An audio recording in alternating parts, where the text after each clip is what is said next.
Я сегодня начальник ГИБДД задачу эту поставил. Все машины, которые в ночь после этого катались, самым жестким образом их надо наказать. Самым жестким. Но особенно организаторы митинга.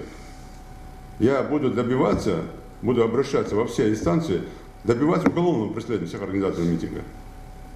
Их надо просто взять и сажать в тюрьмы. Вот на это обращаю очень серьезное внимание. Разберитесь это, очень жестко там проработайте и каждого держать на контроле.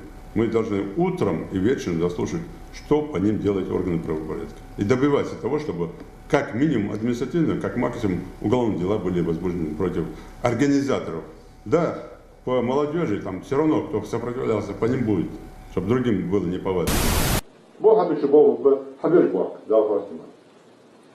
А все остальное это разговоры. Но Валера говорит, сам полсун. Рамзан не может возможности ларии.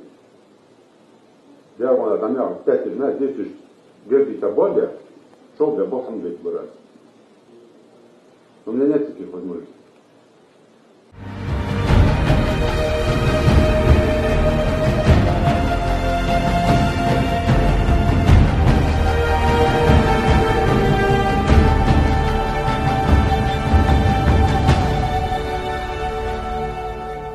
Потом генерал, это ведь не должность, это счастье.